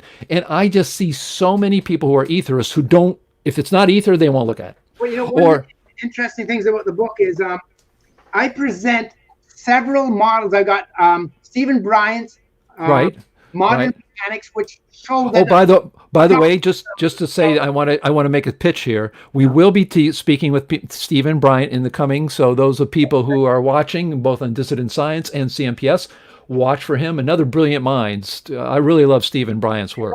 I had a comment on the back of his book when it came out saying this, what a fantastic book it is. Published that, but no, I show his model because he goes after Einstein's relativity and says, here's the mathematics, here's the mistakes Einstein made in his mathematics, and it's fantastic. Like, there's not just one model in terms of I show the benefits of different models. Yes, and I show like the benefits of Duncan Shaw's latest model on Maxwell's work to come up. And in terms of quantum entanglement, I show the best models. I criticize the ones that are absurd, and then I think there are alternatives. Like one model makes some sense, with the pilot wave theory for explaining entanglement. And if you watch that movie that just came out by Paul Howard on the life and times, infinite potential, the life and ideas of David Bohm. They talk about his entanglement solution, using and they use Shaw's entanglement explanation. I think is fantastic what he's come up with using Maxwell's work. I show a lot of different explanations that are logical compared to some of the things that are used in a lot of the interpretations of quantum mechanics, where they don't really have good interpretations. But yeah, right. That's what's good about the book is you'll get a lot of different perspectives. And another interesting thing, I guarantee you, in 100 years from now, whatever models we have today, people will be looking back and say, "Wow, is that what they thought?" Well, I think it takes longer than that. I mean, I think it's going to take some time before a model really grabs the thing. At some point in the future, right, they're going to say, "Wow, well, they were onto something there, but it's very limited," and they'll have a greater model. And maybe incorporating the best models we have today, but it'll be just part of a much wider model. And they'll say, I'll give you an example. In our book, it's called Principia Mathematica 2. We take and we incorporate. We incorporate Borkert. We incorporate Denew. And we incorporate what my dad found, which was one, I think, brilliant solution to the wave-particle duality. And we put those all together on top of Newton's stuff.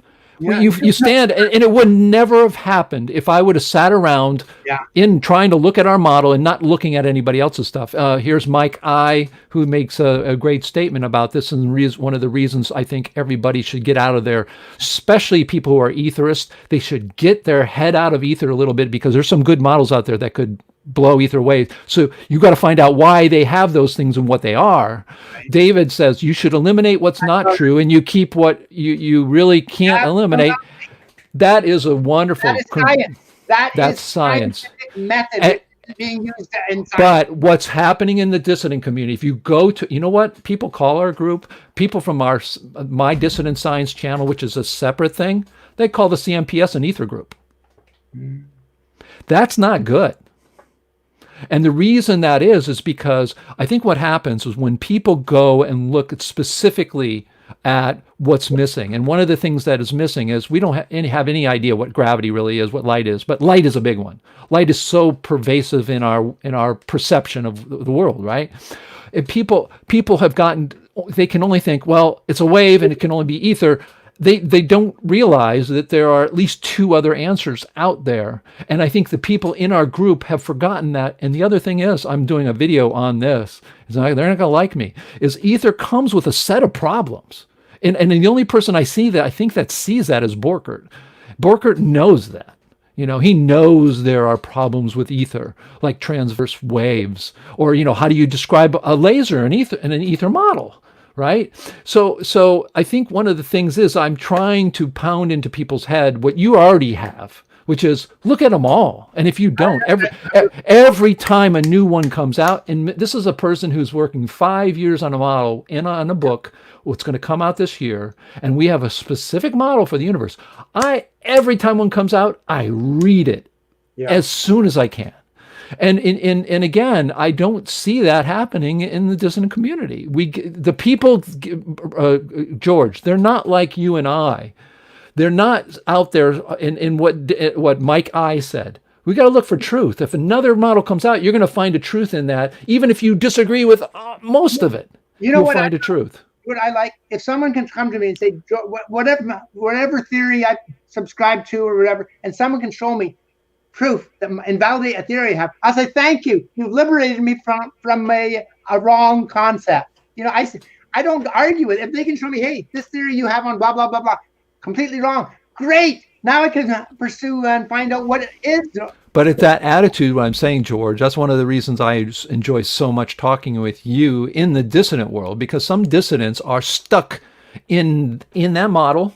No, they can't see beyond that model. Not just in the dissident world. I know, but I think. Yeah, but here's what I say, and this goes with your philosophy. Yeah. This is one of the problems that I tell people. Here's what a lot of people do in the dissident world. I'm going to name all the things in my theory or my model, things that are terms like space-time, or things that are terms that are in mainstream. And then they go about thinking that the mainstream is going to change and turn in their direction. No. So history shows that's never true. They go down with their ship, right? But what I'm saying about, is that we dissidents must concentrate really amongst us dissidents, because we have enough work there than to worry about changing mainstream's mind. Yeah, and what I'm saying is, in the dissident community, I see a lot of the same attitudes that are bad. Yeah, in the mainstream. And I'm not here. I will tell you, I will defend a person's with the most crazy theory to the end. I will say they have the right to do that and go do it and show the world wrong. That's the way science, we should teach science in college. That's the way we should teach science around the world. We should never, if a person comes to me and they're a PhD student, they want to say, I want to write my PhD on the world is flat. Go for it. Why? Because they're going to try as much as they can to come up with it. Now you're going to think, oh, that's crazy. Well, the reason is the moment we say and don't allow a mind or that consciousness to go in that direction, we are, we're, in my opinion, well, of course we have no free will. What am I talking about? Let me just tell you something. When a person gets emotionally involved with a particular theory, yep. So sometimes it happens because, let's say in the mainstream, you are a Big Bang theorist. So you've got your PhD on some aspect of the Big Bang. You spent 40 years at university writing 30 books and becoming famous for some little thing you've done on the Big Bang. Maybe you added something to it, and people will come to you, you're a great scientist. And then someone comes along and says, hey, this is nonsense. Even if that scientist disagrees with you, they can't afford, for many reasons, to renounce the theory because they're going to lose their status. They're going to be considered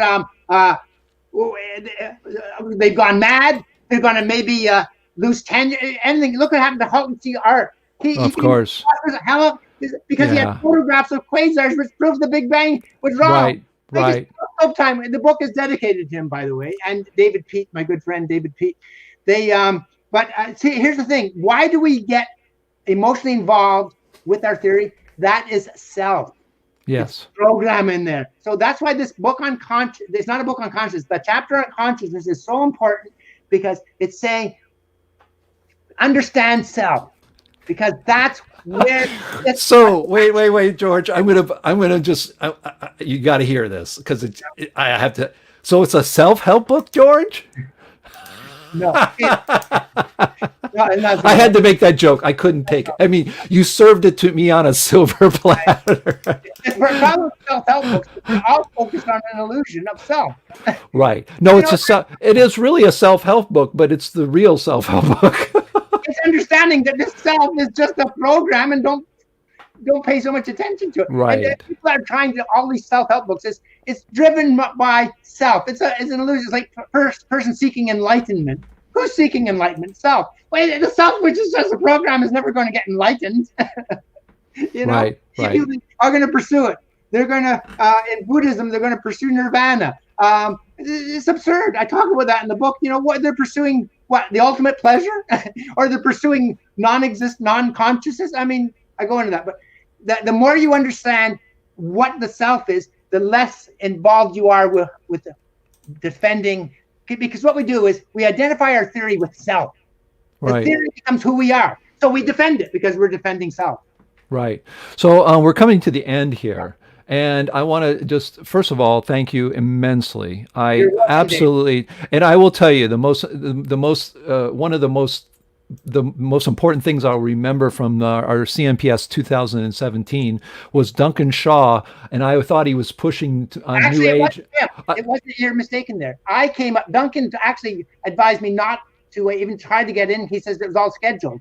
His advice to me was, no, David's got everything scheduled. I went and I approached you directly, and I said, I would like. Oh no, sure, I understand that, but what?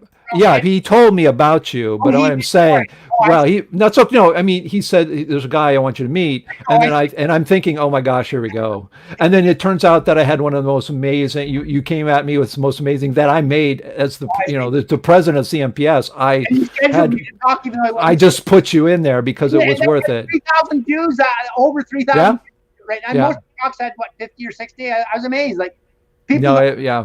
in this. But anyways, to get back to this, I want to thank you immensely. I hope to have you back. I would like to, and I'm going to put this in the public. That way you can't get out of it.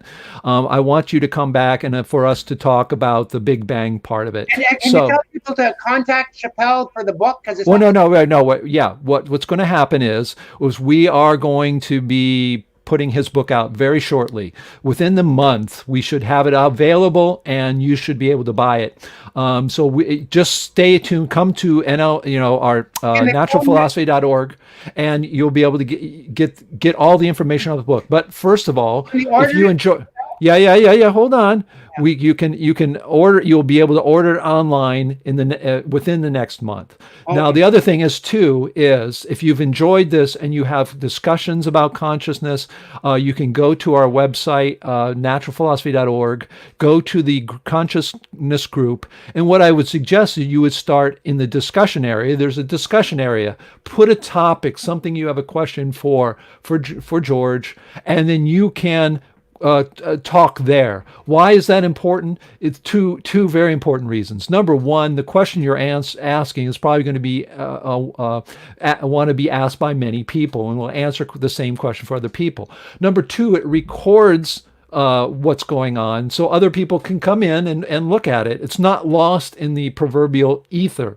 The third thing is it also keeps our how do you say, the mind of our website, to be how do you say, use the word liberally, keeps that going, and it keeps there's movement there. People see that people are interested in discussing this. So please, if you haven't registered on our website, please go there, sign up. If you are interested in asking directly questions with George, he's going to be available through that consciousness group. They can go up facebook.com/Nofinity process. I've got a webpage there, and they can get right. So you can put that also, because you have a consciousness group. You can go in there, George, go in there and put that information. That'll force people to get there, because that's one of the things we want to do is show the world these great discussions in public. That's why we have we use the StreamYard service, because we go live to the world, and it's also recorded immediately. So if you just came in late, you missed an amazing 2 hours. So I want to thank you. We'll come back again. Once your book is out, we'll come back again and talk with you a lot more about it. That way people will have the book in hand, and maybe we'll even have more questions. And then also we have more people coming up. We have Steve Bryant coming our way. My father's going to come along and talk about the particle model. We have Jeff Yee has agreed to come back and talk about his model, because so many people are interested in that.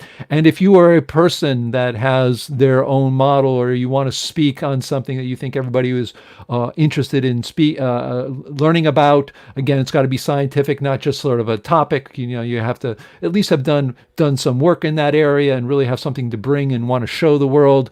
Please get in contact, because we are filling up the weeks with new speakers. And again, I want to thank you, everybody. I want to thank you, George. I want to thank as well my from the people from the CMPS and from the Dissident Science channel, because I know my subscribers are really enjoying these talks. I know that my subscribers really have enjoyed this talk with you, George. Is it being on YouTube and people can access this?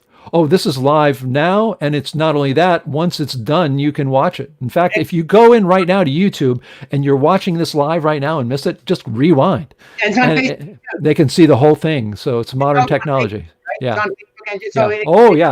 Facebook. It's actually in 3 places. It's on my Dissident channel, which has 3,000 subscribers. It's on our channel, the NPS, which has over almost 800 subscribers, and it's also on our Facebook page. All of those places, it's there, permanent, and so you can see it. So thank you so much. 3,000 views on this.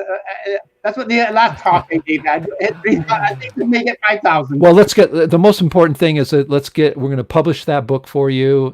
Again, if you have a book and you need help publishing, and we are actually working on 2 books, the CMPS, on getting those published, and you'll be able to buy those online.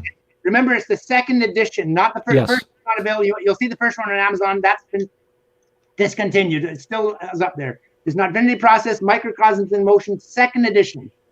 And Right. it's just what do you have a date in October?